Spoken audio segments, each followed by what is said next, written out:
ça peut tout changer parce que ça crée du lien et un lien qui dure longtemps.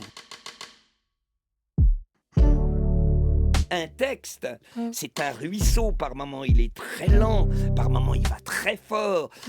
Vous les abrutis de marcheurs au pas de loi que vous êtes devraient lire les livres au lieu de les brûler. Mais vous couchez avec tous vos auteurs, dites-moi. Je ne bosse plus du tout avec des connards. Bonjour et bienvenue sur le podcast littéraire Duo de Plumes. Je suis Cyril.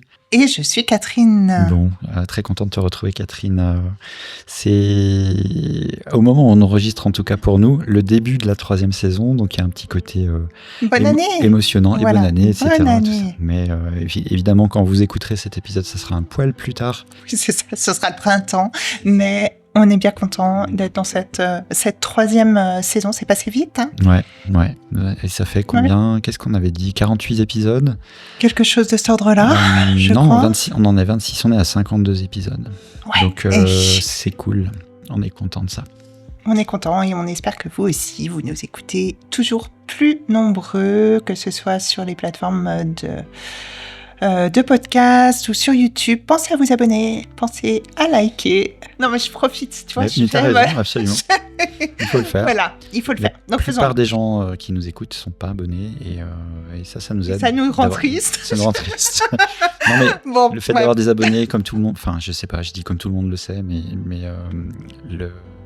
les chaînes YouTube, Spotify, ça rétribue mieux, rétribue dans le sens... Oui, on ne gagne pas d'argent avec le podcast, malheureusement, ça viendra peut-être. Mais diffuse, fait connaître plus le podcast s'il y a plus d'abonnés. Donc si vous nous écoutez, si vous faites partie de ces gens qui nous écoutaient mais qui n'avaient pas encore cliqué sur le petit bouton d'abonnement, ça serait cool de le faire pour nous. Merci beaucoup. Ça nous ferait très plaisir. Alors, de quoi on parle aujourd'hui, mon cher Cyril? On voulait aborder le sujet de la relation entre l'auteur et l'éditeur de manière assez généraliste, avec plein de petits trucs qu'on a préparés, plein de questions. Donc, une fois, quelque part, qu'on a passé le comité de lecture, ce genre de choses, et qu'on est en train d'envisager la relation de travail avec un éditeur. Est-ce que je vais signer un contrat d'édition avec cette maison d'édition, avec cet éditeur, cette éditrice? En précisant que dans cet épisode, on ne va pas entrer dans le détail au niveau de tout ce qui est contrat d'édition, parce que c'est un gros morceau qui justifie à lui tout seul un épisode qu'on fera. Avec les différents points de vigilance et les différents éléments que constitue un contrat, un compte d'éditeur. Mais on va aborder quelques points quand même. Oui, on va y faire allusion, et puis il y aura un épisode un petit peu plus ciblé par la suite. Aujourd'hui, c'est vraiment l'aspect, on pourrait dire, plutôt plus humain qu'administratif. Qu'on avait envie d'aborder. Ouais, plutôt la relation avec l'éditeur. Il y a, comme dans toutes les relations, il y a beaucoup de non-dits, il y a des problèmes de communication, il y a des problèmes d'attente, et tout ça, faut l'ajuster et remettre au centre les choses, pourquoi on est là, en gros, pour publier un livre. Donc, on va parler de tout ça. Et l'un des premiers points qu'on veut aborder, justement, c'est ça se passe autour du contrat quand même si on a dit qu'on allait faire un épisode complet là-dessus. Autour du contrat, et si on globalise, si on généralise par rapport à ça, c'est en gros, en tant qu'auteur, même si on est débutant ou même si on a une forme de syndrome de l'imposteur ou qu'on n'ose pas, par timidité, par plein de raisons, il faut oser dire les choses et poser les questions à notre futur éditeur ou éditrice. Voilà, ce qui se passe souvent, c'est que dans le cas de figure en général, alors pour les auteurs débutants, mais aussi pour les auteurs un petit peu plus expérimentés, je pense qu'on a tous un petit peu la même réaction quand on rencontre l'éditeur et qu'il nous envoie le contrat et qu'on discute autour de notre future relation professionnelle. C'est qu'on se sent en position peut-être pas d'infériorité, mais on se sent en position de reconnaissance vis-à-vis de l'éditeur. On est très heureux d'avoir été sélectionné, choisi, et on peut avoir peur que l'éditeur revienne sur sa décision au cas où on n'accepterait pas tout, au cas où on ne se comporterait pas comme le parfait petit auteur qui exprime sa reconnaissance à tout prix et qui ne pose aucune question et qui accepte tout. Donc en gros, il y aurait une forme d'autocensure qui est possible par peur de déplaire dans la relation avec l'éditeur ou l'éditrice et qu'on perde le bénéfice de pouvoir signer ce contrat éventuel si on n'accepte pas tout ce qui est proposé dans le contrat. Voilà, c'est exactement ça. Et c'est quelque chose qui est plus ou moins verbalisé, plus ou moins formalisé de manière consciente, mais qui transparaît très souvent dans les discussions qu'on peut avoir avec des auteurs où il y a toujours cette espèce de logique de « mais si c'est même pas de discuter certains points de contrat ou d'essayer de les négocier, c'est même d'oser poser des questions. Si je pose des questions, l'éditeur va se dire « oh là là, celui-là, il n'est pas professionnel » ou « celui-là, il m'enquiquine » et il va me dire « bah, t'es pas content, finalement, va-t'en ». Ou l'inverse, on peut se dire, mais si je pose trop de questions, mon éditeur va se dire, mais qu'est-ce qu'il est enquiquineur. Voilà, quel enquiquineur, merci d'être... Oui, je t'en prie, je veux dire, c'est la journée des gentils mots bisounours. Mais c'est quelqu'un de difficile, est-ce qu'on va vraiment pouvoir travailler avec cette personne, etc. Et donc on a peur de poser ces questions. Et je pense, et ça va être un peu le fil rouge de tout l'épisode finalement, c'est un peu le secret dans toutes les relations humaines, ça marche mieux si on communique sincèrement les choses, si on pose vraiment les questions, y compris, vous ne pouvez pas tout savoir, y compris de poser des questions qui peuvent vous paraître basiques à l'éditeur, mais il est là pour vous aider à comprendre ces choses-là. Si vous ne savez pas ce que veut dire un point particulier dans le contrat qu'on vous propose, par exemple, il faut poser la question, il ne faut pas signer à l'aveugle quelque chose que vous ne comprenez pas. J'ai l'impression d'enfoncer une porte ouverte, mais non, ça mais je pense d'être que dit. c'est vraiment important de le dire et j'ajouterais même que face à vos questions, si l'éditeur paraît agacé ou s'il se fâche ou s'il se braque ou s'il vous fait comprendre que vous lui faites perdre son temps, c'est un problème. C'est un marqueur que ça peut être un problème dans la relation. Voilà, parce que ça veut dire, est-ce que... mais comme toute relation, enfin, je crois que c'est quand même... intéressant de rappeler qu'on est dans une relation qui est professionnelle. Une relation d'affaires. Voilà. Et quand vous allez postuler, si on fait un parallèle, quand vous postulez pour un nouvel emploi, vous allez poser des questions à votre futur employeur sur la nature de votre poste, sur la rémunération, sur tout cela. C'est absolument normal et l'employeur va vous répondre. Et s'il ne le fait pas ou s'il élude certaines questions ou s'il vous dit on verra plus tard, vous allez vous dire, tiens, c'est louche.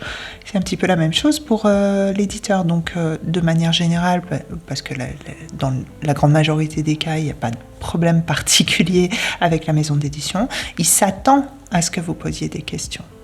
Et vous avez aussi, dans le même ordre d'idée, non seulement le droit de poser des questions, mais le droit de dire ce point-là, par exemple, c'est un point qui me convient pas. Alors, c'est toujours pareil, on est dans la relation humaine, donc il faut rester courtois, il faut pas dire je veux ci, je veux ça, et sinon je m'en vais.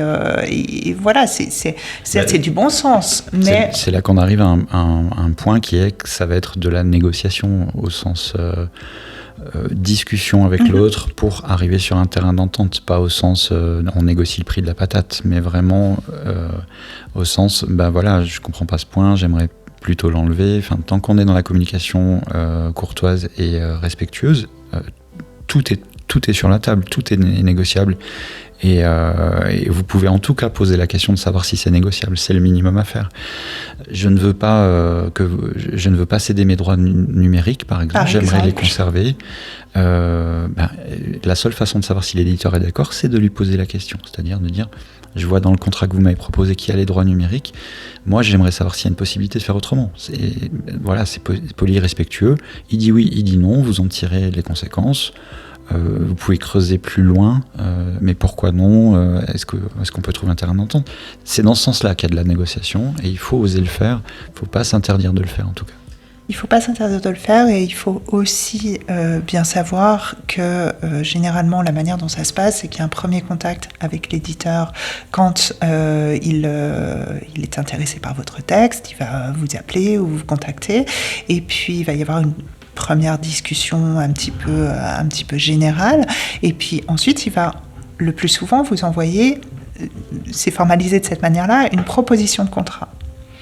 Et en général, c'est envoyé par mail, donc vous n'êtes pas en face de l'éditeur qui attend avec les yeux sur la montre que vous signiez et que vous paraphiez chaque phrase. Ce qui veut dire que vous avez le temps de lire le contrat. Voilà, vous avez le temps et il faut lire le contrat.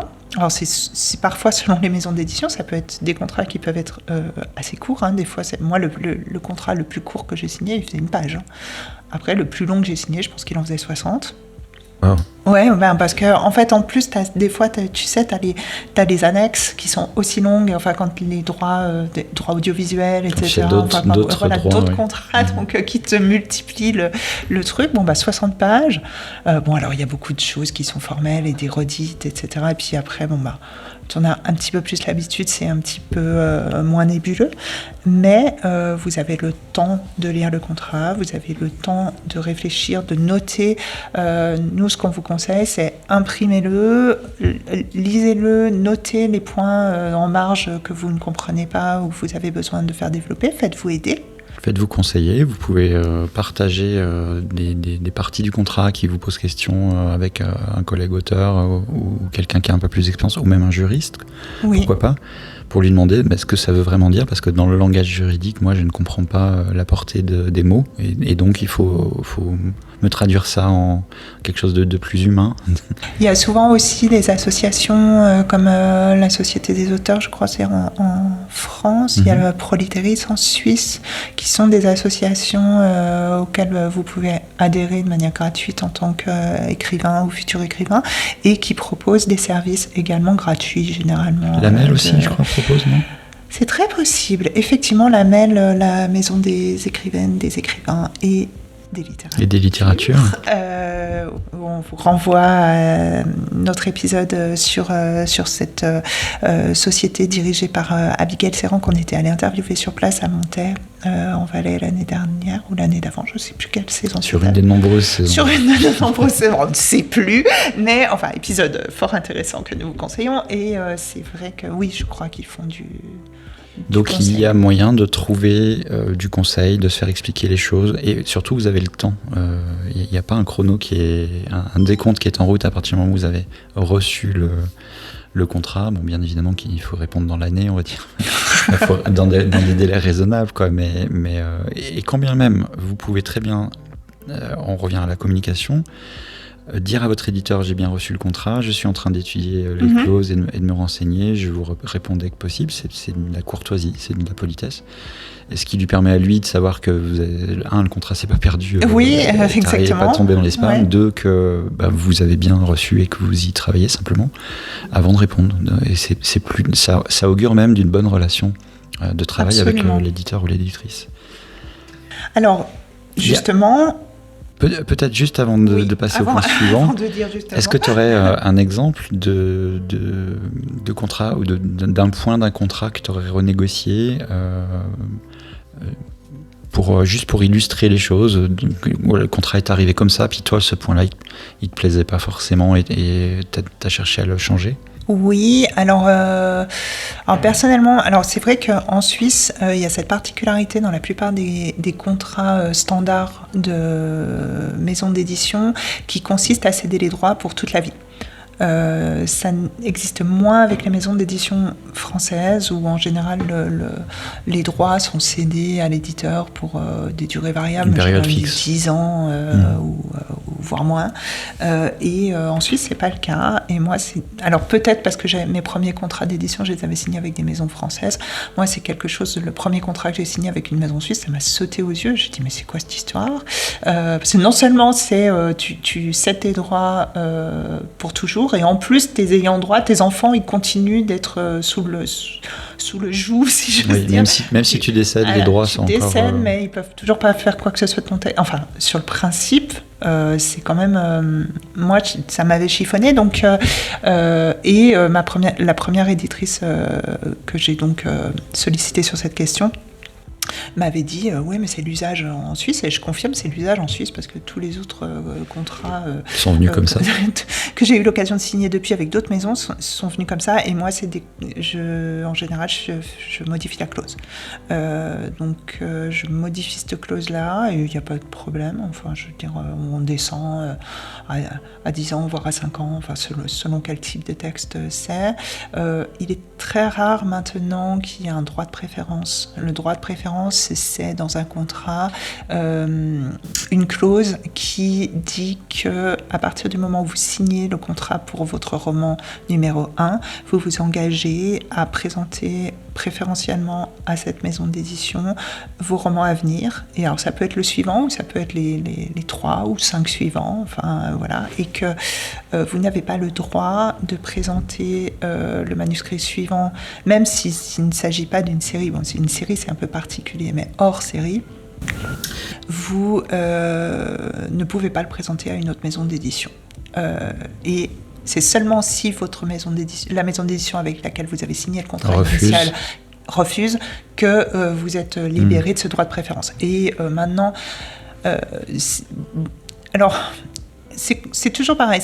On ne peut pas parler de clause abusive parce que rien n'est abusif dans un contrat à partir du moment où tout le monde est d'accord.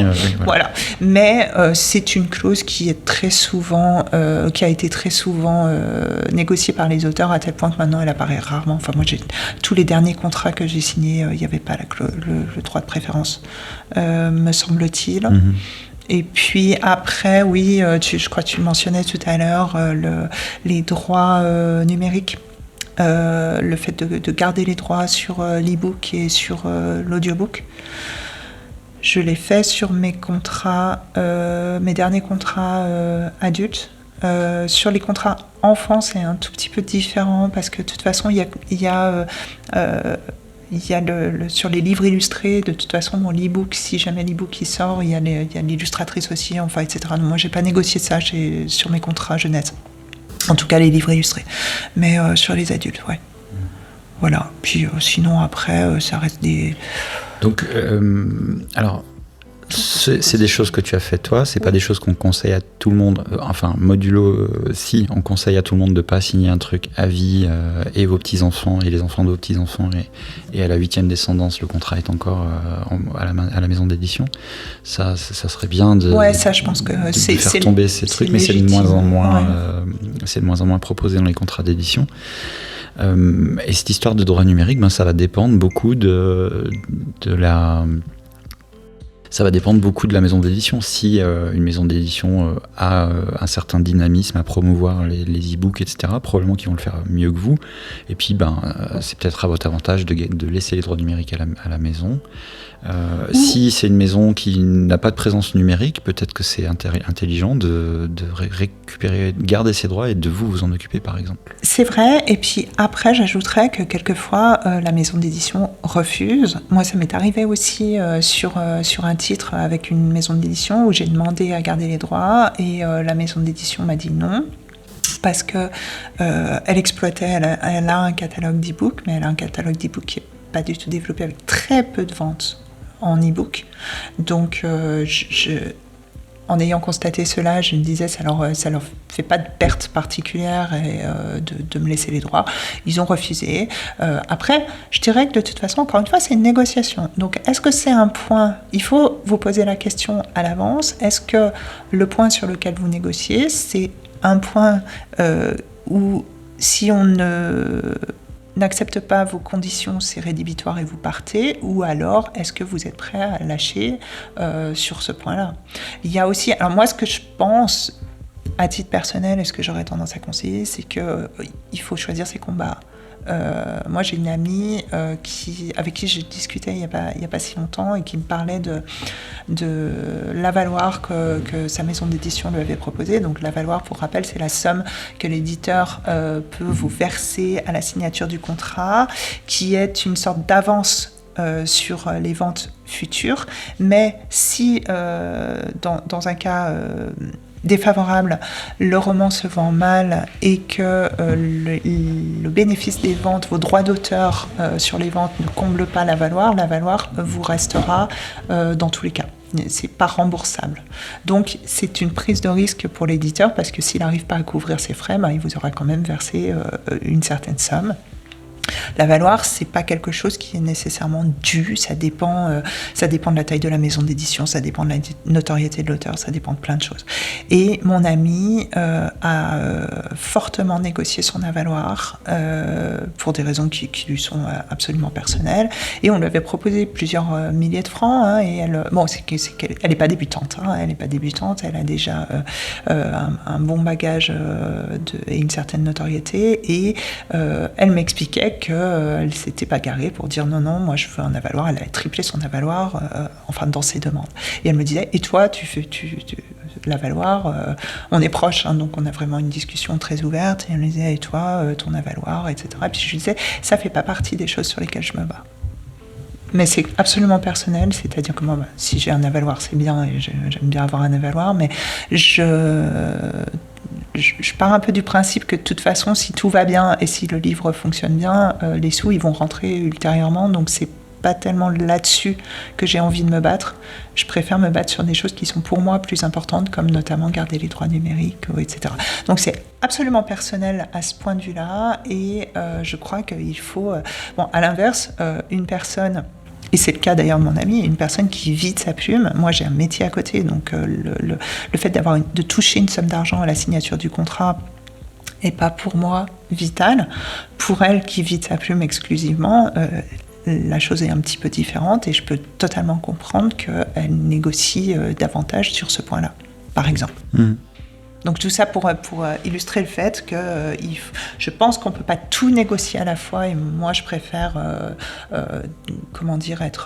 être... Choisir tes combats. Oui, voilà, être pas trop gourmande et vouloir négocier tous les points, parce que c'est quand même il faut que ce soit gagnant-gagnant, c'est-à-dire qu'on n'est pas là pour rincer l'éditeur non plus, et il a aussi une boîte à faire tourner, et puis on a envie quand même que la relation soit équilibrée. Donc voilà mon ressenti là-dessus. Et toi, tu avais, quand tu t'avais signé dans la maison d'édition qui maintenant a fermé malheureusement, comment ça s'était passé au niveau de ton contrat ? J'avais beaucoup moins de connaissances, donc j'ai signé un contrat type, mais qui était plutôt à l'avantage des auteurs. C'était une maison d'édition qui se targuait d'avoir un soin particulier pour les auteurs, notamment en termes de droit. Donc j'avais eu un avaloir petit, mais en accord avec... négocié entre nous. Oui. J'avais presque baissé l'avaloir pour monter les droits d'auteur. Oui. Et donc j'avais signé un truc super chouette, parce que c'était à 12% de droits d'auteur. Ah oui, c'est énorme. Et c'était vraiment bien, avec un avaloir de 250 balles. Ce qui est quand je crois que c'était ça. Assez correct. Ce qui était correct. Et donc c'était ça. Et le reste, j'avais pas trop regardé, encore une fois. C'est justement sur ces bases-là j'ai eu de la chance, ça s'est bien passé avec cette maison d'édition. D'ailleurs, j'ai pu récupérer mes droits très, très facilement quand la maison a fermé. Enfin, une très bonne relation. Elles étaient effectivement les deux éditrices alignaient leurs actions avec leurs paroles et leur éthique. Donc c'était vraiment chouette. Dommage qu'elle s'est fermée. Exactement. Mais j'ai signé quelque chose sur la peur de ne pas être signé par après. Donc c'est précisément sur cette expérience-là qu'on fait cet épisode, et qu'on dit en fait non, il faudrait se retenir et bien lire, et puis s'il y a des choses qu'on n'est pas d'accord, il faut les négocier. Au même titre que, j'allais dire malheureusement, mais c'est pas vraiment ça, mais si vraiment, et encore une fois, on doit être dans la communication, on doit être dans le poser des questions, avoir des réponses, etc. Si vraiment quelque chose cloche et ne vous va pas, il ne faut pas aller signer ce contrat. Oui. Il y aura d'autres opportunités, mais ne craignez pas qu'après c'est foutu, vous avez rompu votre... Il y a une salle des éditeurs comme il y a la salle des profs, puis on a placardé votre portrait d'auteur, et plus personne ne signera jamais. C'est pas du tout ça. Donc il faut oser dire non à un truc qui serait vraiment pas à votre service, quoi. Oui, et il vaut mieux ça plutôt qu'après regretter. Enfin, on voit pas mal sur les réseaux sociaux et dans les discussions entre auteurs, des auteurs qui malheureusement parfois sont très mécontents de leur maison d'édition. Oui, une mauvaise expérience. Et peut-être dans certains... Alors, il y a des cas où c'était pas prévisible parce que à la signature, tout est beau, tout est magnifique, et puis c'est ensuite que ça se gâte, on va en parler aussi. Mais quelquefois, dès le contrat, bon, comme on disait tout à l'heure, il peut y avoir une attitude de l'éditeur ou certains points qui restent un petit peu opaques, où on ne veut pas vous répondre, ou voilà, c'est quand même louche, quoi. C'est louche. Alors justement, qu'est-ce qu'on est un petit peu en droit d'attendre de son éditeur, Alors, tu veux dire... et inversement, je dirais, quand on signe dans une maison d'édition. Donc, on a signé un contrat, on est en relation d'affaires avec notre éditeur, notre éditrice. On va dire la maison d'édition pour être plus large. Qu'est-ce qu'on peut attendre? Qu'est-ce qu'on est en droit d'attendre? Qu'est-ce que lui doit attendre de nous? Quels sont nos devoirs, etc. Bon, la toute première chose à dire avant qu'on a prévu quelques points à aborder, c'est qu'on a une base de travail qui est justement le contrat d'édition. Donc il y a une relation contractuelle et chacune des deux parties ayant signé le contrat doit honorer ce à quoi elle s'est engagée dans le contrat. Donc ça, c'est le cadre légal qui vous permet de poser les limites carrées avec un mur bien défini pour les choses. Puis après, il y a plein de choses qui ne sont pas dans le contrat et qu'on peut être en droit d'attendre ou qu'on peut être en droit de demander ou pas. Et c'est ce qu'on veut aborder maintenant. Et en l'occurrence, on a quelques points. Le premier étant ce qu'on appelle un gros paquet où il y a plein de choses dedans, mais qu'on va appeler l'accompagnement éditorial. Là, c'est tout le travail sur le texte, en amont, bien entendu, de la publication. C'est-à-dire que l'éditeur, quand il vous dit oui, en général... C'est le début du boulot. Voilà, c'est le début du boulot. Il vous dit oui sur un premier jet, sur la version du texte que vous lui avez envoyé. Sur ce texte, il va y avoir moult relectures, corrections, demandes peut-être de modification. Alors on dit demande de modification, c'est-à-dire qu'en général, la manière dont ça se passe, c'est qu'il y a vraiment un dialogue, quand tout va bien en tout cas, il y a vraiment un dialogue entre la personne qui vous accompagne dans cette aventure éditoriale et vous. Et assez souvent, la manière dont ça se passe, c'est qu'il va y avoir des points du texte qui vont être où l'éditeur va vous faire des suggestions, où vous pouvez les accepter, les refuser, etc. Mais ça va être une discussion dans l'objectif d'améliorer votre texte, de le rendre plus meilleur, dirons-nous. Et ça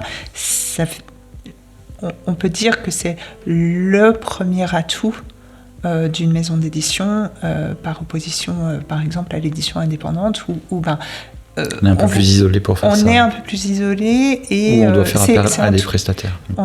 C'est exactement ça. C'est-à-dire que là, c'est en quelque sorte compris dans le prix, quoi. Alors que. Enfin, il n'y a pas de prix pour une maison d'édition, mais. Oui, mais justement, on ne paye pas dans une maison d'édition, mais c'est compris dans le package quand vous signez. Voilà, il va y avoir cet accompagnement, de même qu'il va y avoir la correction du texte, il va y avoir toutes ces, j'entends, corrections grammaticales, orthographiques, syntaxe, etc. Alors, il faut quand même dire que cet accompagnement, il va varier d'une maison à l'autre, il va varier d'un contrat à l'autre. Toi, tu as eu plusieurs maisons, plusieurs contrats, donc tu sais aussi que ça varie.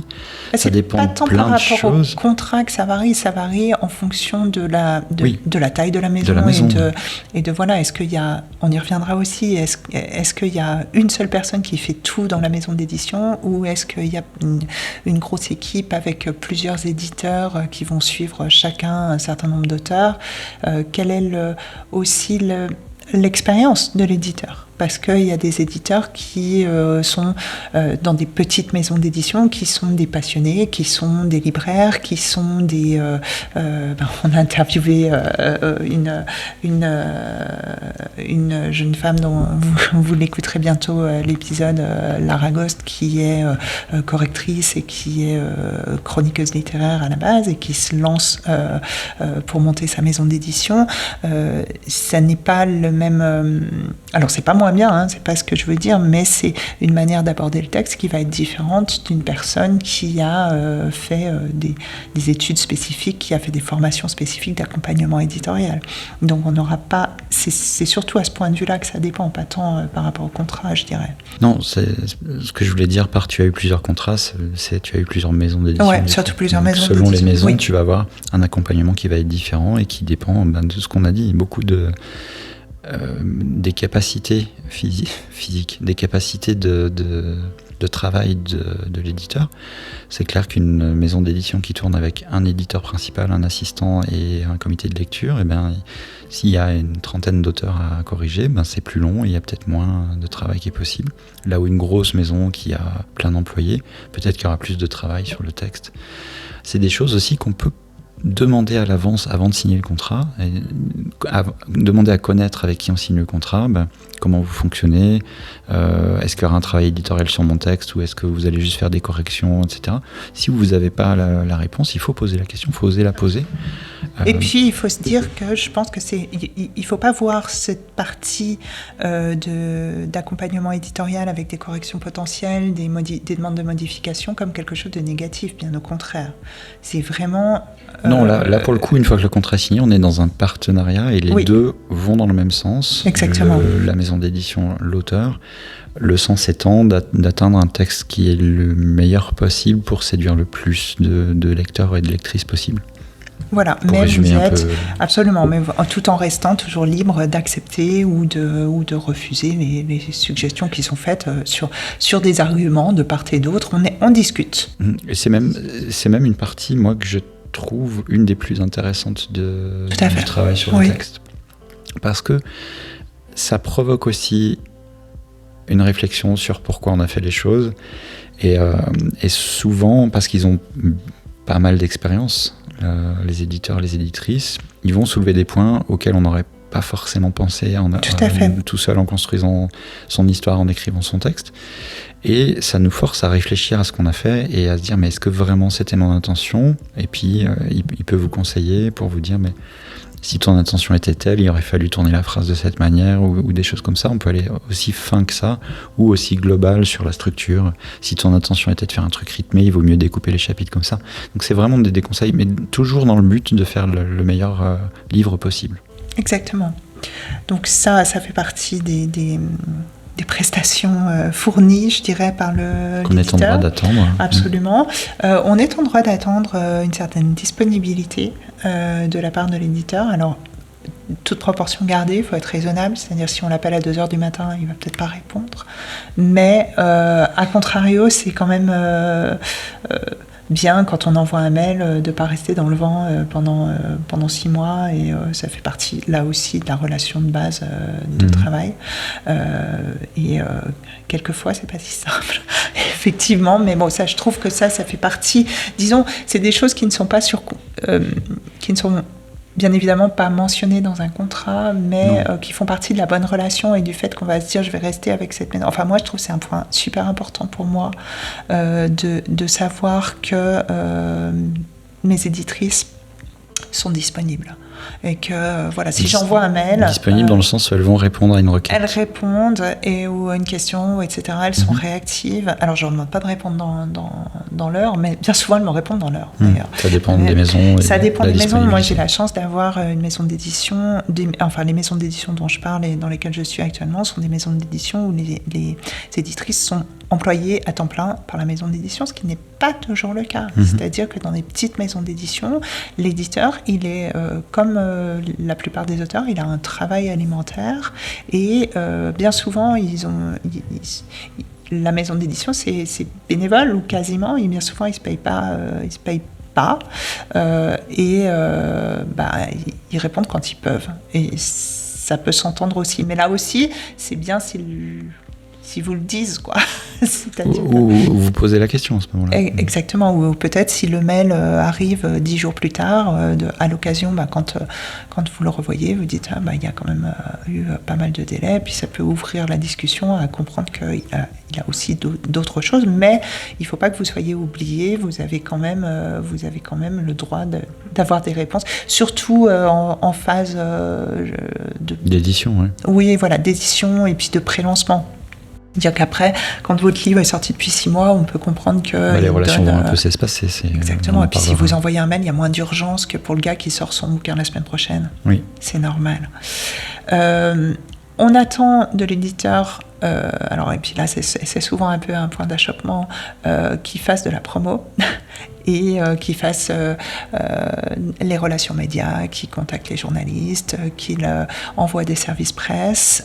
Les services presse, c'est les exemplaires gratuits qui sont envoyés aux journalistes, aux blogueurs, à toutes les personnes susceptibles de parler du roman de manière professionnelle. Alors est-ce que toutes les maisons d'édition le font ?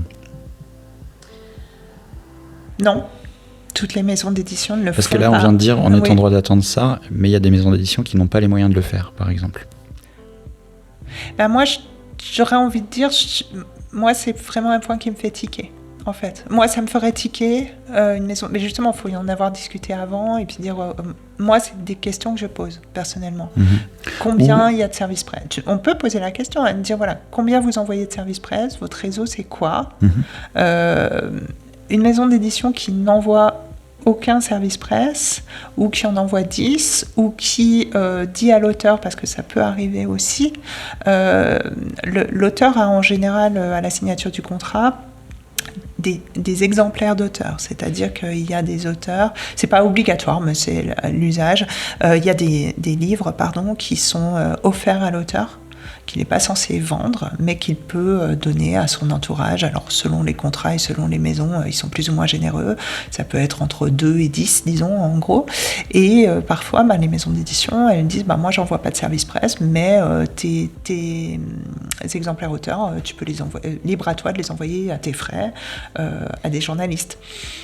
Moi, c'est quelque chose qui serait un gros point négatif, parce que je trouve que, alors certes, le premier atout de signer en maison d'édition, c'est d'avoir un accompagnement éditorial de qualité. Le deuxième point, c'est d'avoir quand même de la communication et... accès à un réseau, on va dire. Voilà, accès à un réseau. Si la maison d'édition n'a pas le budget pour envoyer 15 livres, parce que c'est pas un budget de fou, quoi. Je veux dire, c'est pas non plus... on parle de 15 livres qu'ils ont, eux, à prix coûtant, les mettre dans une enveloppe et les envoyer à des journalistes, voire même peut-être les envoyer en e-book pour des blogueurs, ou etc. S'ils n'ont pas ce budget-là, moi, ça me fait tiquer. Donc, j'estime... Oui, il y a des maisons d'édition qui le font pas. Moi, ce serait un argument peut-être pour pas signer. Mais après, ça dépend... Alors, c'est pas quelque chose qu'on doit découvrir après avoir signé, justement. Et une bonne façon de faire, c'est d'aller voir la maison que vous souhaitez signer, d'aller voir ce qu'elle fait sur les réseaux, d'aller voir comment elle communique sur ses sorties, d'aller voir son site web, voir comment elle met en valeur certains bouquins ou pas, d'aller se balader en librairie et voir si cette maison-là a des livres bien placés, etc. Et ça vous donne un peu une idée des efforts de communication et de promotion que la maison fait. Et puis, quand vous voyez une maison qui est dynamique, qui a une équipe de com, qui a ne serait-ce qu'un compte Insta, puis qui publie des trucs assez souvent, des choses que vous feriez vous, eh bien, c'est de bon augure quelque part. Absolument. Vous pouvez vous dire, bon, il y a au moins ça. Et si ça ne se fait pas, c'est pas un problème de moyens, c'est plus un problème de choix, et ça veut dire qu'on peut discuter. Absolument. Et je dirais que tu as mentionné le fait d'aller en librairie, se promener en librairie. Je pense qu'on peut se promener en librairie, regarder ce qui se passe en rayon et interroger les libraires. Parce que les libraires sont aussi souvent, ne serait-ce que dire voilà, bonjour, je suis auteur, j'ai un contrat proposé avec cette maison d'édition, est-ce que vous la connaissez, qu'est-ce que vous en pensez? Et alors c'est plus facile quand on connaît des libraires, évidemment, mais moi je l'ai fait il y a quelques temps avec sur un texte qui qu'une maison d'édition me proposait de me prendre. Et puis j'avais pas trop. Et j'ai posé les questions à des amis libraires qui m'ont dit qu'en gros, ils n'étaient pas très... ils n'avaient pas une haute opinion de la maison d'édition. Ça n'a pas été déterminant, mais comme moi, j'avais déjà une certaine défiance. Ça a confirmé. Ouais, j'ai pas signé. Et ça a fait partie de l'argument.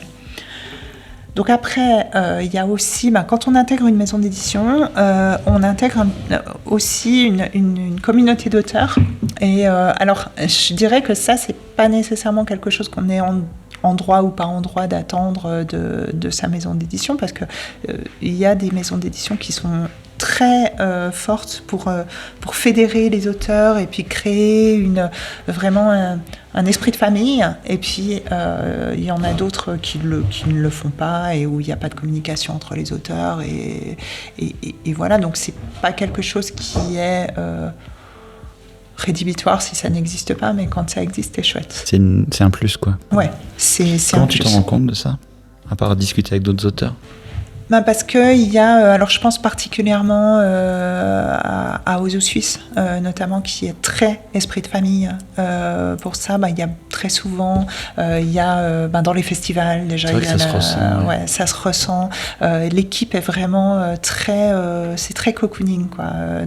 Sur le stand Ozu, c'est vraiment, c'est comme la famille. T'arrives même et ce qui est... T'as l'impression de faire partie d'une équipe, quoi. Tu fais partie d'une équipe, et ce qui est extrêmement touchant et que moi j'apprécie beaucoup chez Ozu, c'est que même si t'as rien sorti récemment, tu fais quand même partie de la famille. Et ils continuent de t'inviter même si t'as pas eu de sortie dans l'année, pour le festival ils vont t'inviter, au Salon du Livre de Genève ils vont t'inviter, et puis ils t'invitent vraiment, c'est-à-dire qu'ils sont petits soins. C'est-à-dire, t'arrives, t'as le thé, t'as les gâteaux, t'as les bisous. Alors, je dis pas qu'on va m'avoir avec des gâteaux et des bisous tout le temps, mais... En fait, si. En fait, spoiler alerte, si. Petit mot aux éditeurs. Voilà, vous savez, pour Salon du Livre de Genève, ce qu'il faut faire pour m'attirer dans le stand. Non, mais il y a vraiment ce côté, très... famille.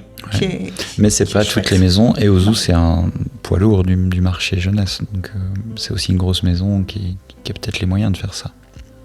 Moi, c'est un état d'esprit, je pense. Ouais. Je pense que c'est un état d'esprit parce qu'il y a des très grosses maisons qui sont un petit peu moins dans cette logique. Mais ils font des événements, ils invitent les auteurs. Enfin, ils invitent les auteurs à manger.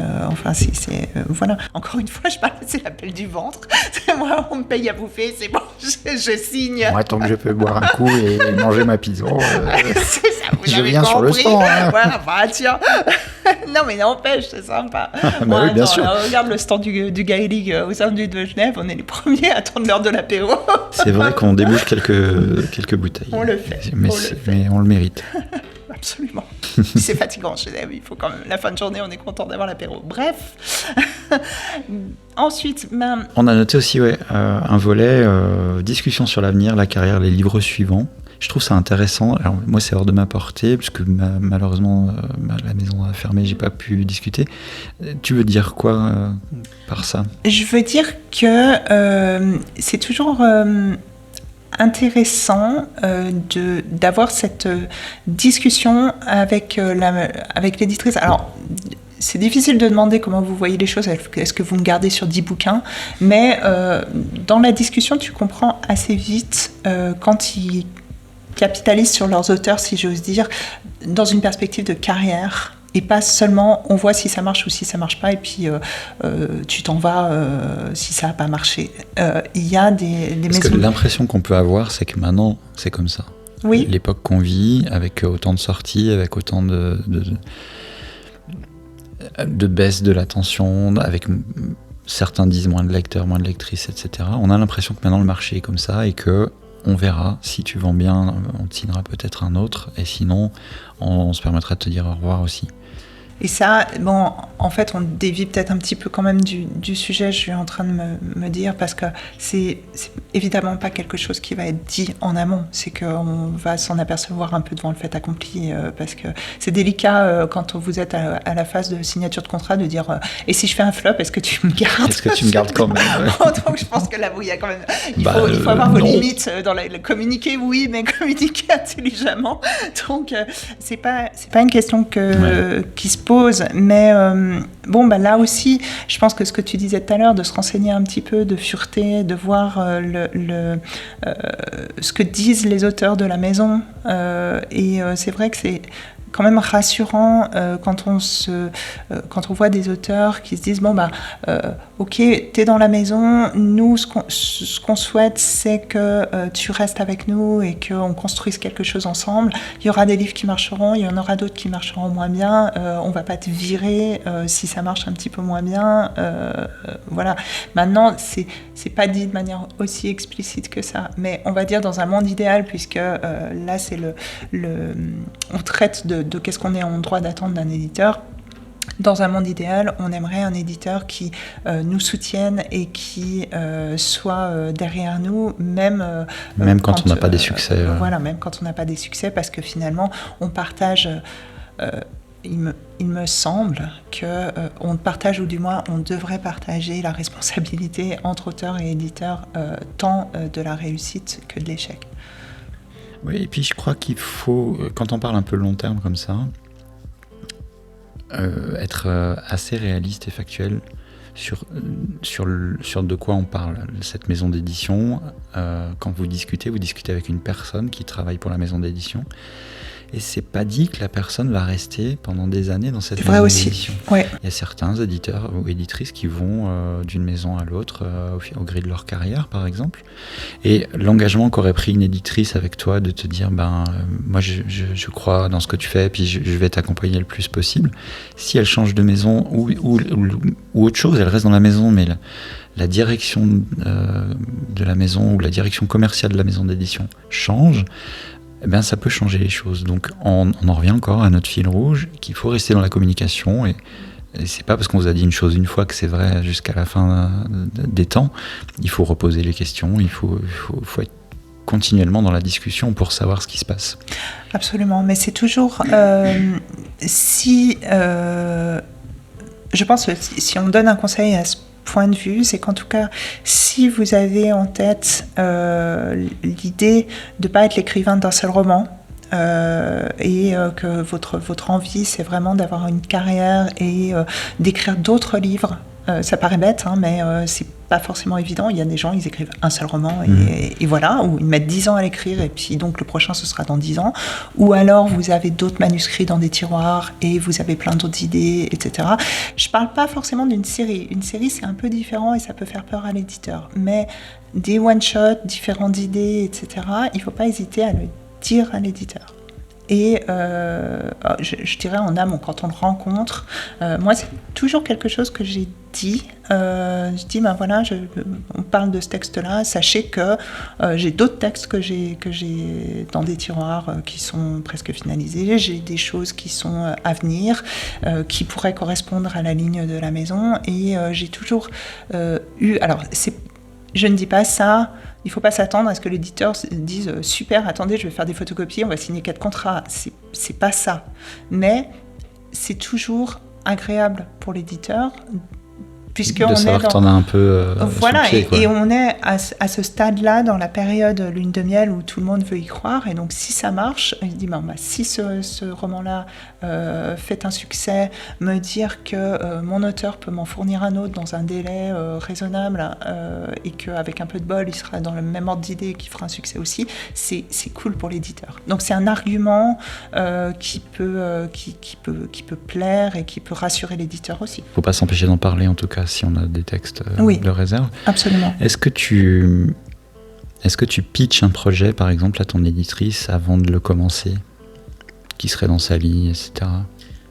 C'est-à-dire, parce qu'on parlait de conseils de carrière, et puis voilà, ton prochain projet, c'est ça, et tu vas lui pitcher, puis elle te dit, c'est pas trop dans l'air du temps, ou bien oui, vas-y à fond. Est-ce que tu fais ça, ou bien pas du tout ?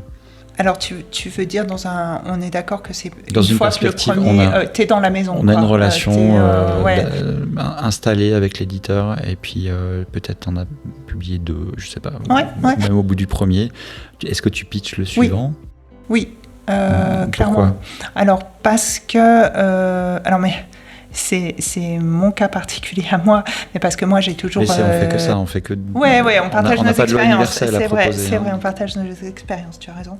Alors, parce que moi, j'ai souvent 10 000 projets en cours et 10 000 textes en cours, et il m'arrive d'être sur 2 ou 3 romans à la fois, avec certains qui sont... Il y en a un qui est commencé, où j'ai écrit 80 pages, il y en a un autre, j'ai fait le plan, et il y en a un autre, il est dans ma tête. Donc, quelque part, ils sont à peu près au même stade. Enfin, pas tout à fait de ce que je viens de décrire, mais enfin, peu ou prou. Au début, en tout cas. Et ça m'est arrivé notamment aux éditions Slatkin, en l'occurrence, où après Venger Vicky, je me suis posé la question de qu'est-ce que j'allais écrire, et puis j'ai envie de rester aux éditions Slatkin, chez qui je suis très heureuse. Et j'ai dit à mon éditrice, je voudrais qu'on discute pour la suite, parce que j'ai 2 possibilités, et je voudrais qu'on en parle, parce que j'étais sur un thriller, et je stagnais un petit peu sur cette histoire qui aurait été tout à fait bien pour Slatkin, d'autant que Venger Vicky était un thriller aussi, donc on reste dans la logique thriller. Et j'avais en parallèle un roman contemporain qu'il fallait que je reprenne assez sérieusement, mais qui était quasiment fini, que je ne destinais absolument pas à Slatkin à la base. Je l'avais écrit sa première version plusieurs années auparavant, et c'était plus ou moins dans mon esprit destiné à de l'auto-édition pour une série, mais ça se passait dans le milieu médical. Et comme Venger Vicky, il y avait une bonne partie qui se passait aussi dans le milieu médical, je dis il peut y avoir une cohérence quand même entre les deux. Et finalement, celui-là, moi, ce sera plus facile de proposer un manuscrit à l'éditrice plus rapidement que le thriller où je galère un petit peu. Donc je me suis dit, avant de continuer à amuser les surrénales sur le thriller, je vais quand même lui demander si l'autre, ça l'intéresserait pas. Donc je l'ai appelé, je lui ai pitché le truc, je lui ai expliqué... J'ai fait un peu mon argumentaire, j'ai vendu mon machin, quoi. Je lui ai expliqué ce que je viens de t'expliquer par rapport à la cohérence entre les deux. Et je lui ai dit que j'avais potentiellement, si Slatkin était intéressé, je pouvais le reprendre et le retravailler. Et elle a dû aussi entendre d'abord qu'il était plus avancé et qu'en plus j'étais plus inspirée pour celui-là. Et donc elle m'a dit oui, mais on part là-dessus, ça va très bien, et effectivement il va sortir en août prochain, et ça s'est très bien passé. Si elle m'avait dit non, de 2 choses l'une, c'est-à-dire que tu peux pas te forcer à faire les choses pour autant, mais comme j'avais quand même envie de sortir quelque chose, elle m'aurait pas dit non, une femme non recevable, mais elle m'aurait dit j'ai peut-être plus envie que tu essayes, elle aurait orienté, disant on en reparle, mais essaye de voir, etc. Je me serais un petit peu acharnée sur l'autre, voilà. Donc oui, clairement. Et puis en jeunesse, c'est pareil. En jeunesse, j'ai toujours des millions d'idées. Alors en jeunesse, c'est d'autant plus évident que, comme je l'ai déjà expliqué à d'autres reprises, chez Oiseaux Suisses, on signe pas sur le texte fini, on signe sur le synopsis. Donc, moi, je fais régulièrement des séances de brainstorming avec l'éditrice, en lui disant, j'ai une idée de frisson, j'ai une idée de série, j'ai une idée de ci, de ça, de one-shot, etc. Qu'est-ce qui t'intéresse le plus en ce moment, parce que il y a la réalité de la maison d'édition qui va faire que, en fonction de leurs autres sorties, et tu dois tenir compte de ça, surtout quand tu es déjà dans la maison, et que tu peux écrire plusieurs choses différentes, en fonction de leur sortie, ils vont te dire, pour l'année prochaine, on a déjà 3 frissons qui sortent, donc on va pas sortir un 4e frisson. Donc si tu as autre chose dans une autre série, et puis là, il nous manque un peu pour les 8-10 ans, on a moins de titres qui vont sortir cette année, donc si tu as une histoire pour les 8-10 ans, c'est bien, et c'est comme ça que ça se passe. Mais bon, après, alors, ça, c'est encore une fois mon cas, il ne faut pas généraliser, c'est-à-dire que moi, c'est un petit peu particulier. Moi, je suis assez malléable sur ce que j'écris, et j'écris plein de choses différentes. Donc voilà, maintenant, si vous avez une idée de roman et que c'est celui-là, et voilà, ce qui est peut-être plus le cas des écrivains normaux. C'est Catherine, écrivaine anormale. Je pense, voilà, d'abord qu'ils ne pensent qu'à bouffer. Et mais puis, non, ça c'est tout le monde. Ouais, je sais pas, j'ai un peu l'impression. Bon, bref, voilà. C'est Norek qui disait, il est passé sur cette émission Un dimanche à la campagne. Oui. Et il disait, le centre de sa vie, c'est la bouffe, la bouffe, la bouffe. Bon, bah, je m'entendrais bien avec Tu Norek. Alors il était en face de moi au livre sur les quais la dernière fois, mais je sais pas, je l'ai pas vu bouffer. Bon, moi non plus, tu me diras, bon, on s'est maîtrisés tous les deux. Je saurai pour la prochaine. Il a pas dit tout le temps, mais Oui, c'est une part importante. Proposer des gâteaux. Bon, donc discussion sur l'avenir, la carrière, ce genre de choses. Si ça vient pas tout seul, vous pouvez, face à vos doutes, poser les questions, rester dans la communication avec l'éditrice, l'éditeur, lui parler des projets. C'est pour ça que je t'ai un peu poussé à parler du fait de pitcher des projets éventuels, parce que ça peut vous aider à faire des choix. Et après, vous avez aussi le droit de dire de pas être d'accord et puis de foncer quand même pour un autre projet. Et puis ça peut être bien aussi. Hein, donc, puis vous avez le droit de changer de maison d'édition aussi, en fonction des projets. Oui. Pourquoi pas, hein, tout est possible. Ce qui est sûr, c'est que la maison ne prendra pas un texte qui n'est pas dans leur ligne éditoriale. Bien sûr. Donc, si vous avez écrit quelque chose, ça ne veut pas dire que vous ne pourrez jamais le publier, mais il faut le proposer ailleurs. C'est bête et méchant, mais enfin, c'est pas méchant. C'est aussi bête que ça. Exactement. Ce qu'on a d'autre aussi, c'est des questions d'attente qui seraient plus ou moins, comment dire, discutables, ou c'est pas parce que t'es en maison d'édition que tu vas forcément l'avoir, ou des choses comme ça. Par exemple, est-ce qu'on attend de l'auteur qu'il participe à la promotion de son livre ? Je dirais que la tendance maintenant, c'est plutôt oui. Mais il existe des auteurs qui font absolument rien pour la promo de leur livre, et en général ça marche moins bien, ou alors c'est des gens déjà très installés, donc c'est possible aussi, mais il faut avoir les reins, entre guillemets, une carrière déjà installée. Il faut savoir que c'est un critère quand même souvent. C'est devenu un critère important. Mais cela, je dirais que quand l'éditeur vous appelle, vous envoyez votre texte à un éditeur, et il y a des chances que, avant de vous dire oui, il va aller voir sur vos réseaux sociaux, il va aller voir si vous avez, soit vous l'avez de toute façon mentionné dans votre dossier de soumission à l'éditeur, ça aussi on fera un épisode là-dessus, soit comme un grand, il va aller voir, est-ce que vous avez des réseaux sociaux, est-ce que vous avez un site internet, est-ce que vous êtes actif, et qu'on le veuille ou non, c'est un critère que les éditeurs maintenant recherchent. Donc ça ne veut pas dire, comme tu viens de l'exprimer, que si vous faites pas du tout, si vous avez aucun compte Insta ou TikTok ou je ne sais pas quoi, et que vous n'aimez pas la promo, vous n'aimez pas vous montrer, vous ne pourrez pas signer un contrat, de loin pas, mais c'est quand même un plus. Donc après, participer à la promo, c'est pareil, c'est quelque chose qui ne sera pas marqué dans le contrat de manière plus explicite que ça. C'est souvent marqué dans les contrats. L'auteur, il y a souvent un paragraphe, les obligations de l'auteur, enfin je sais pas comment c'est stipulé, peut-être pas exactement comme ça, mais où c'est mentionné, l'auteur doit faire de la promo, doit faire des salons, c'est plus élégant que ça, hein, on suggère fortement. C'est mieux tourné. Oui, c'est mieux tourné, mais voilà, c'est pas obligatoire, mais c'est apprécié, quoi. Et puis c'est dans votre intérêt. Ok, Est-ce que c'est normal de transporter les caisses de livres quand... Oui, alors on a abordé cette question parce qu'il y avait eu... est-ce que j'envoie les services presse à mes frais, et puis il y a... est-ce que c'est normal de ne pas être payé, des trucs un peu bateaux. Oui, alors, normal de ne pas être payé, non. On peut déjà commencer par ce qui est simple, c'est-à-dire que les droits d'auteur sont dus. Alors, c'est par contrat, les droits d'auteur, c'est le pourcentage que vous touchez sur chaque livre vendu. Alors, bien entendu, c'est toujours un petit peu opaque avec une maison d'édition, parce que vous pouvez que faire confiance. Vous n'avez pas, comme l'auteur auto-édité, en tout cas sur Amazon, il va voir son registre de vente, il va voir au quotidien. Bon, maintenant, il y a des plateformes internet où on peut voir les livres par point de vente et qui sont assez à jour. On peut avoir une idée globale de ce qui se vend ou pas. Ouais, en France, en tout cas. Alors, d'accord, moi, je pensais que c'était accessible qu'aux professionnels.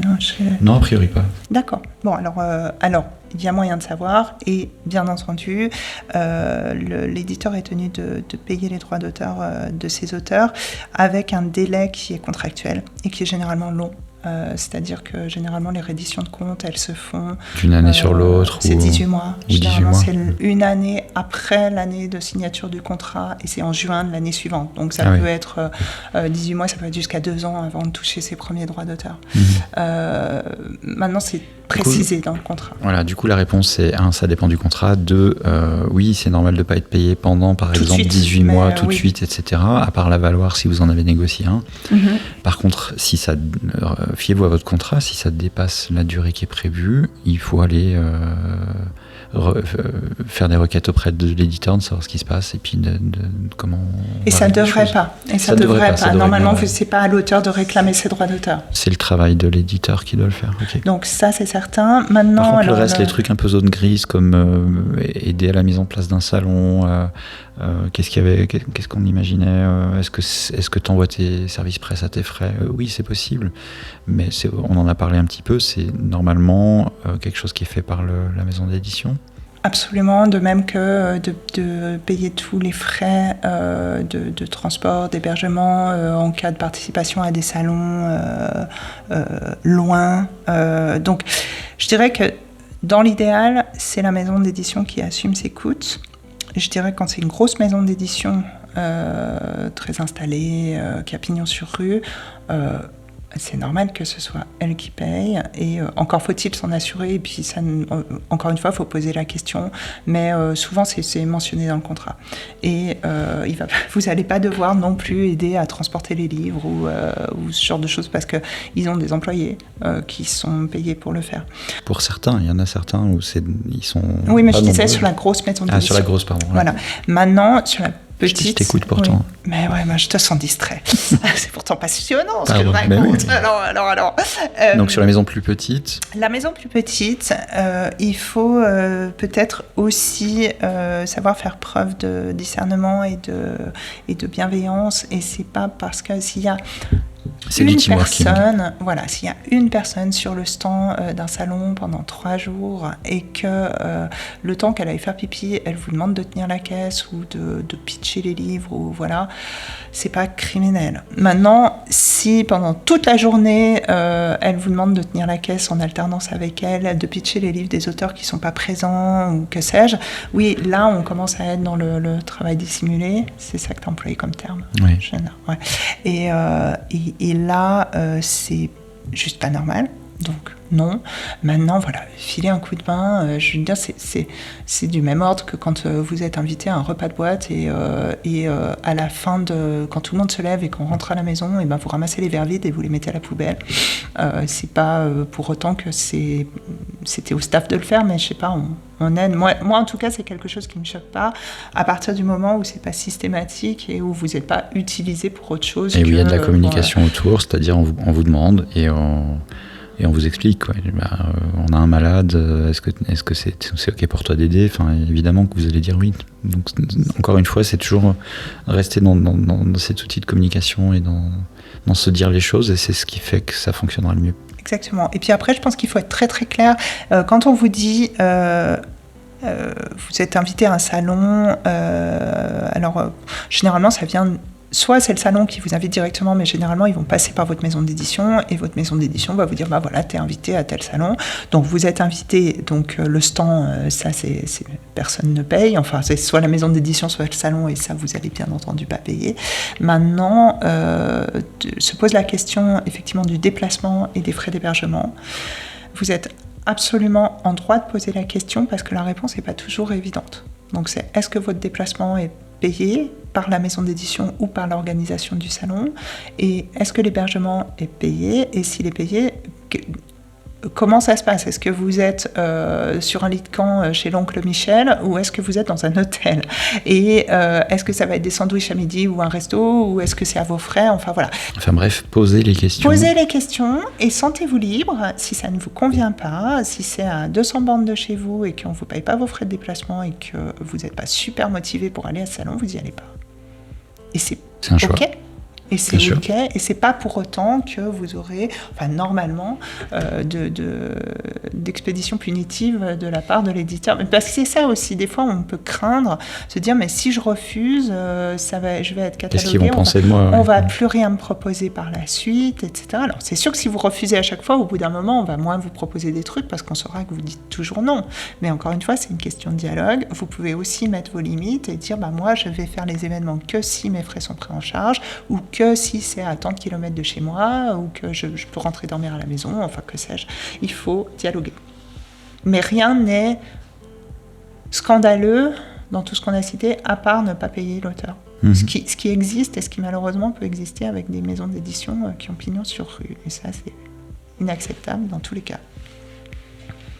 Bon, c'est encadré par le contrat qu'on a signé aussi, donc... Ah oui, mais il faut faire valoir ses il y en droits. a, ça les empêche pas. Oh, bien sûr. Alors, peut-être on passe à une nouvelle étape, un nouveau point qu'on voulait aborder. Et c'était tout ce qui est... Comment verbaliser ça peut-être un effet creux de vague après un premier lancement, après un premier bouquin signé en maison, tout est lancé, etc. Puis oui, les choses c'est une retombent sorte un peu. de peut-être mise en garde entre guillemets de ce qui peut être normal et ce qui peut ne pas l'être, parce que quelquefois on peut avoir cette impression assez frustrante, et c'est bien normal, c'est-à-dire que oui, le livre sort dans les semaines qui précèdent, évidemment on est, si tout va bien et que tout se passe bien, mais on vous le souhaite, on est en communication très très régulière avec l'éditeur pour régler les différents détails, d'abord sur le texte, sur la date de sortie, sur le vernissage s'il y en a un, sur peut-être des journalistes, etc. Beaucoup de communication, le livre sort, et puis vite après, il ne se passe plus rien. C'est-à-dire que on a beaucoup moins de partage avec l'éditeur. Il faut... Les communications s'espacent. Les communications s'espacent. En plus, c'est souvent une période où les services presse ont été envoyés, mais selon la politique de la maison, ils sont des fois envoyés pas très longtemps avant la sortie. Donc ça veut dire que ils sont en lecture chez les journalistes à droite à gauche, donc vous n'allez pas être invité tout de suite à la sortie, vous n'allez pas forcément avoir des chroniques tout de suite à la sortie. Bon, ça c'est politique de la maison, c'est ça aussi, ça peut se discuter avec eux en amont. Toujours est-il qu'il peut y avoir cette impression qu'on vous a mis de côté, le bouquin est sorti et puis l'éditeur s'occupe plus de vous. Et il faut peut-être dire que c'est un peu normal, même si il faut... ce sentiment d'abandon ne doit pas être mal vécu, ou en tout cas, à mon sens, vécu comme une négligence de la part de l'éditeur. C'est simplement qu'il y a ce creux de la vague, comme tu disais, qui est naturel, où dans la maison d'édition, il y a d'autres auteurs dont c'est le tour parce qu'ils vont avoir un lancement prochainement. Et puis, à contrario, vous, il faut attendre quand même quelques semaines, voire quelques mois, avant d'avoir une tendance sur les ventes, sur comment les choses se passent pour votre livre. Et c'est très frustrant, et si on le mentionne, c'est parce que on l'a vécu et on le vit un petit peu à chaque fois, cette espèce de creux après le lancement, où on a l'impression que plus rien ne se passe, et qu'on serait tenté de harceler l'éditeur pour dire combien j'en ai vendu, comment ça se passe, c'est quoi les retours, et il ne sait pas, quoi. Donc il faut... c'est pas tant une mise en garde qu'une... pour rassurer les auteurs, je dirais que si l'éditeur est un peu plus distant, c'est pas qu'il vous fait la tête, c'est juste que c'est dans le planning, c'est un petit peu normal. Et puis, si vous vous sentez mal par rapport à ça, vous avez compris mon fil rouge depuis le début de l'épisode, posez simplement la question, est-ce que c'est normal ? Je me permets de vous relancer parce que ça fait un moment qu'on n'a pas eu de contact. Est-ce que tout se passe bien ? Qu'est-ce qui se passe ? Vous pouvez très bien poser la question, personne ne vous en voudra. C'est même professionnel. Tout à fait. Vous restez courtois et professionnel, justement. Et puis garder à l'esprit, on l'a déjà mentionné tout à l'heure, mais je crois que c'est quand même important de le dire parce qu'on a souvent l'impression quand on est du côté des auteurs, on a l'impression que les éditeurs c'est une énorme maison, qu'il y a 50 personnes qui s'agitent dans la fourmilière et qu'ils sont tous à temps plein dans la maison d'édition et c'est loin d'être le cas. C'est loin d'être le cas, c'est-à-dire qu'il y a des maisons d'édition où il n'y a aucun salarié, où c'est que des bénévoles, où il y a un seul éditeur qui fait tout. Y compris les maisons connues. Et voilà, absolument, y compris les maisons connues. Donc, il est normal que la personne, elle s'occupe de vous, certes, mais elle s'occupe aussi des autres auteurs, elle s'occupe du fonctionnement interne de l'entreprise, elle prend des fois des vacances, et voilà, donc c'est normal et normalement pas d'inquiétude. Il faut rien ne vous empêche d'envoyer un petit message, de poser la question. Voilà, au bout de quelques temps pour savoir où ça en est, comment ça se passe, et puis voilà. Voilà. Alors on a parlé un peu de relations idéales entre l'auteur et l'éditeur. Il y a des possibilités quand même que certaines tensions se créent, certains désaccords. Qu'est-ce que ça peut être ?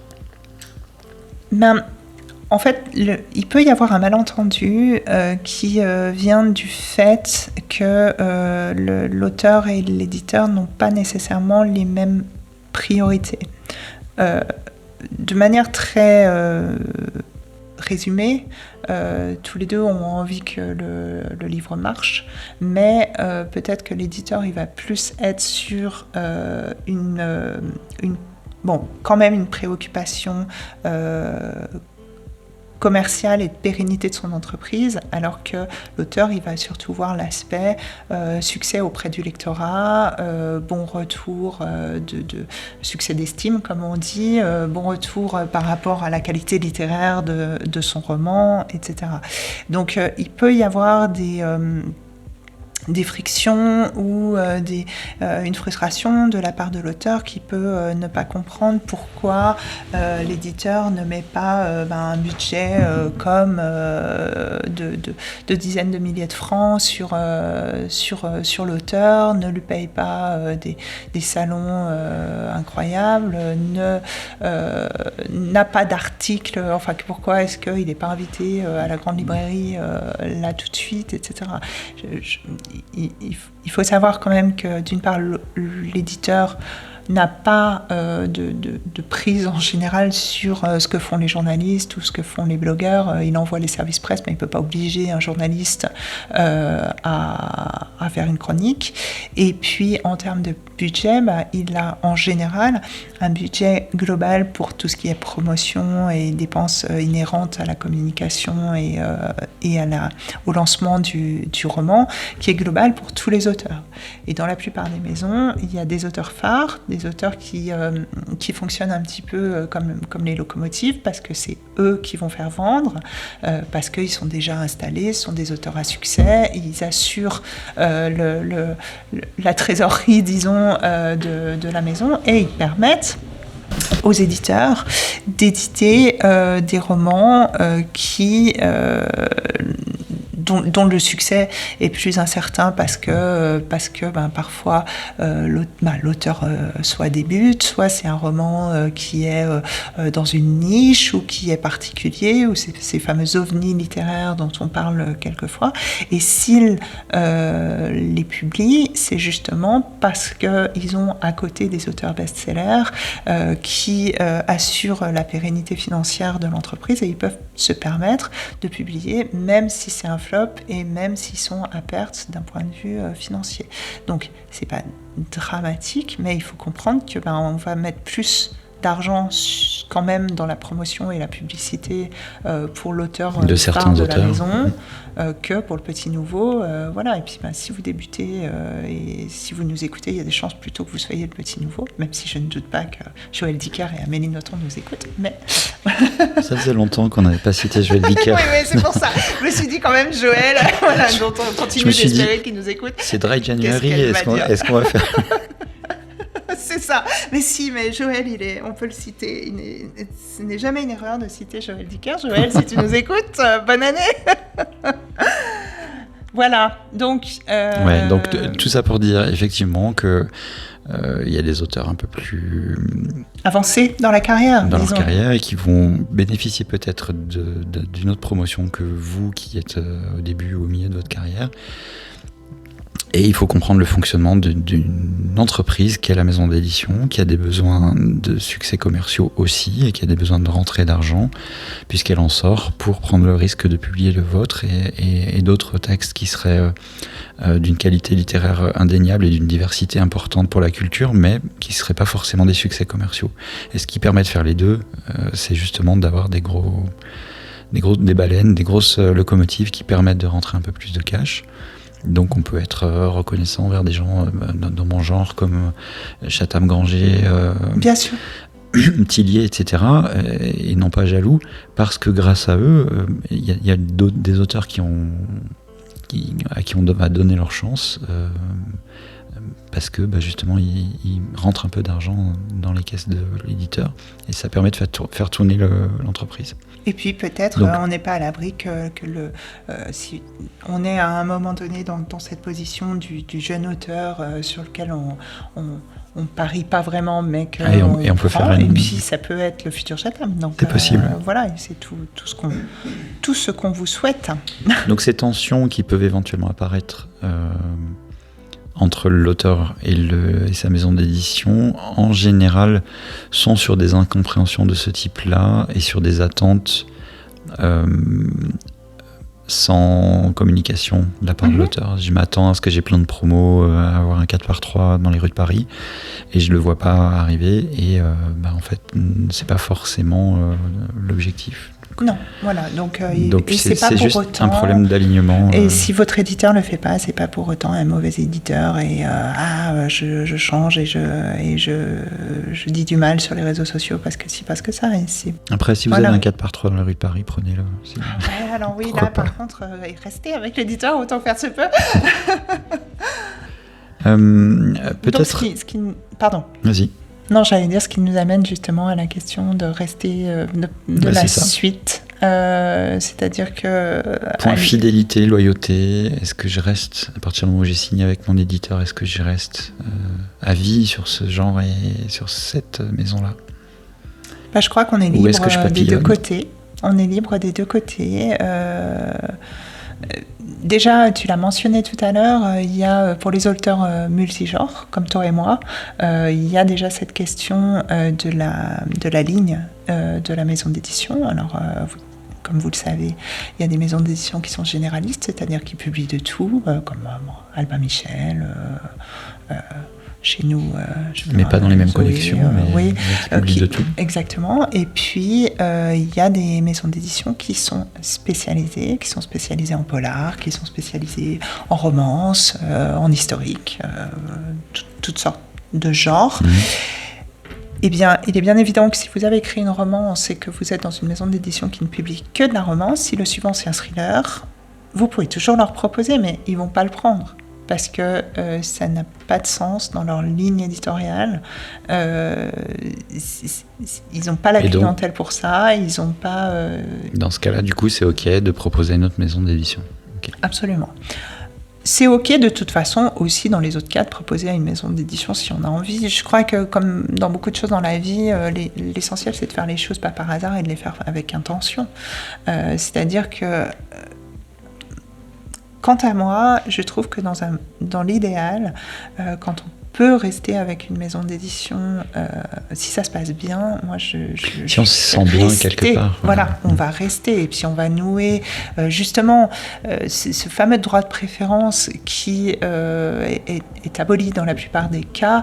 C'est une très bonne chose parce que ça veut dire que si on reste dans la maison d'édition, c'est que les deux trouvent leur compte, que c'est par choix et on noue une relation qui est sur la durée avec une complicité avec l'éditeur, avec la mise en place d'un réseau, d'un partenariat qui est enrichissant au fil des livres.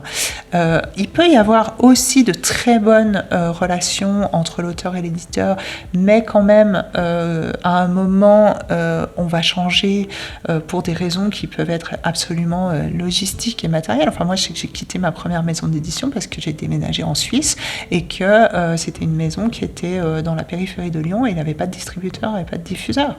Donc, en Suisse, tu veux dire? Oui, mais il en avait pas du tout de distributeur et de diffuseur. Donc lui, il a travaillé avec un réseau de libraires autour de Lyon. Il les mettait dans le coffre de sa voiture et il les emmenait.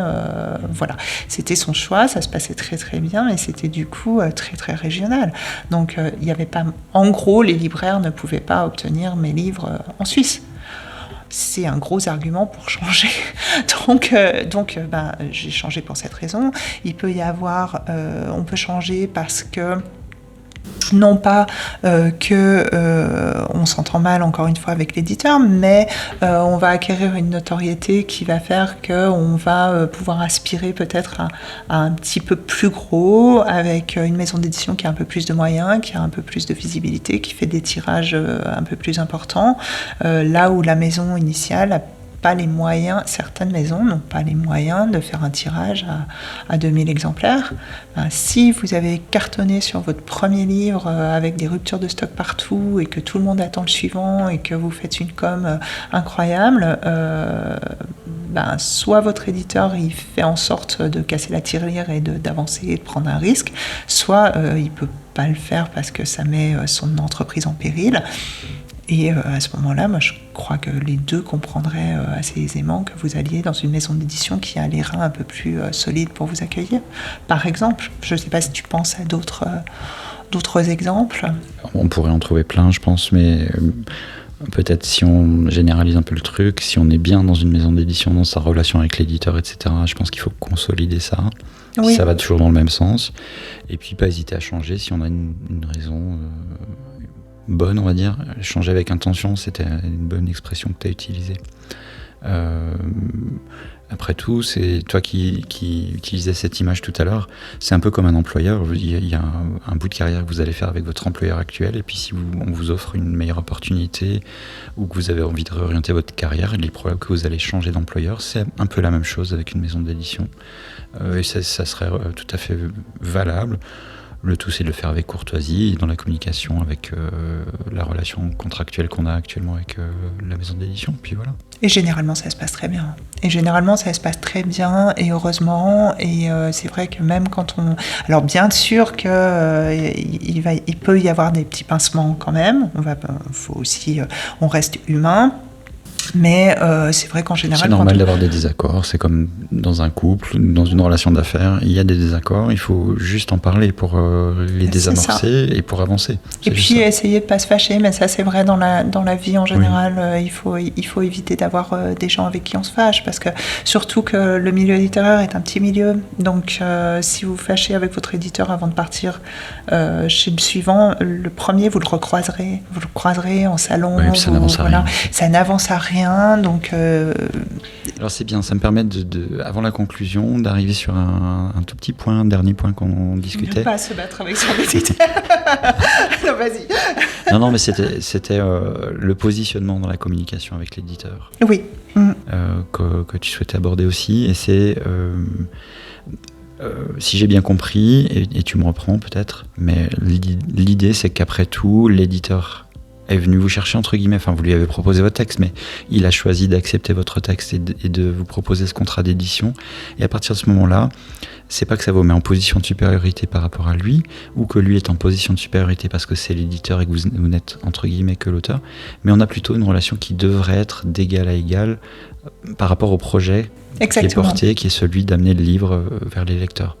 C'est un partenariat. Il faut se comporter d'égal à égal, et c'est pour ça qu'il ne faut pas hésiter à communiquer, à poser des questions sur les choses qui vous posent question ou qui vous embêtent, et à avancer ensemble. Donc vraiment comme partenaire comme partenaire par rapport à ce projet. Encore une fois, on l'a mentionné tout à l'heure, c'est garder peut-être à l'esprit cette comparaison avec l'entretien d'embauche, parce que c'est vraiment un petit peu ça. Vous allez chez votre employeur, chez votre futur employeur, il a choisi votre CV parmi plein d'autres CV, donc c'est super cool. Maintenant, vous allez un peu creuser la relation, voir ce que chacun peut apporter à l'autre, et voir s'il y a moyen de faire un bout de chemin ensemble, et c'est vraiment comme ça qu'il faut le voir, et c'est comme ça que la relation est saine. Donc il ne faut pas vous sentir en danger les éditeurs ne sont pas des girouettes, c'est pas parce que vous poserez des questions et que vous montrerez que vous avez un brin de personnalité et que vous vous faites expliquer les choses que vous ne comprenez pas, que l'éditeur va dire « Ah bah non, mais finalement je ne te prends pas, casse-toi ». Je veux dire, si votre texte, encore une fois, a été choisi, c'est parce qu'il a des qualités, et ces qualités ne s'effaceront pas parce que vous demanderez ce que veut dire le paragraphe 3A et que vous le ferez éventuellement modifier.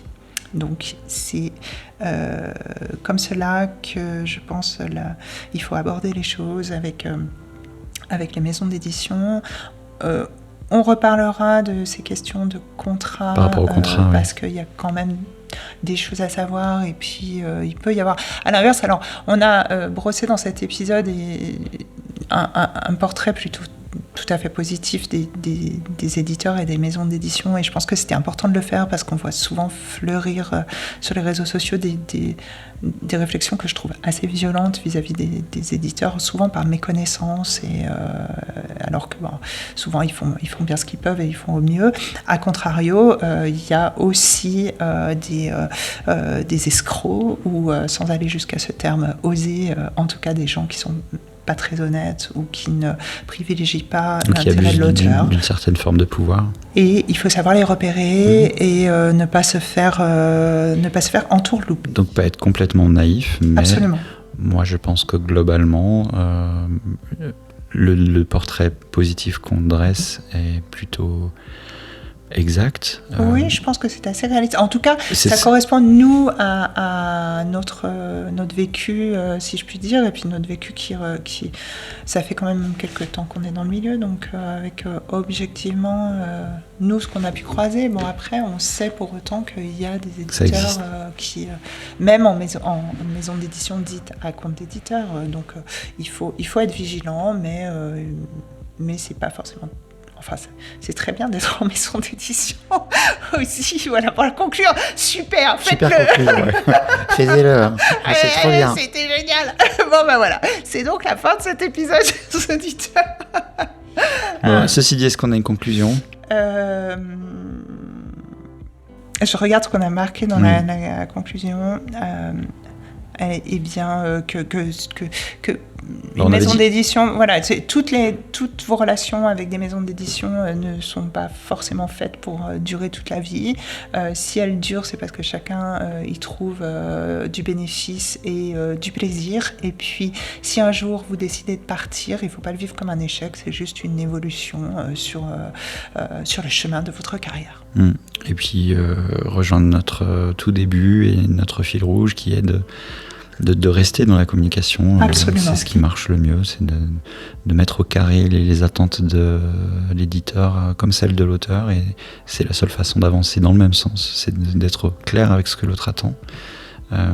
Les éditeurs sont des gens normaux. Oui, non, je ne vais pas le dire.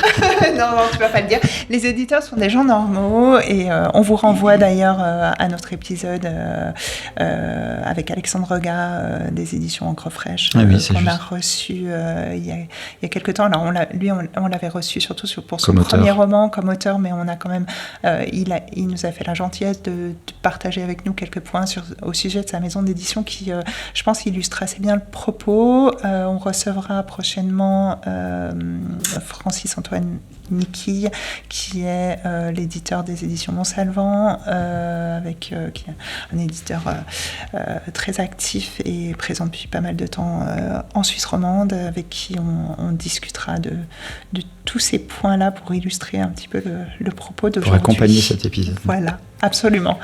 Ben voilà, merci Kat. Merci, on vous donne rendez-vous dans 15 jours. Absolument. D'ici là, n'hésitez pas à aller écouter ou regarder les épisodes que vous auriez ratés, parce que, comme nous avons dit en préambule, il y en a tout de même 52. Donc, voire même un petit peu plus, parce que 52 au moment où on enregistre. Donc, il y a de quoi s'occuper.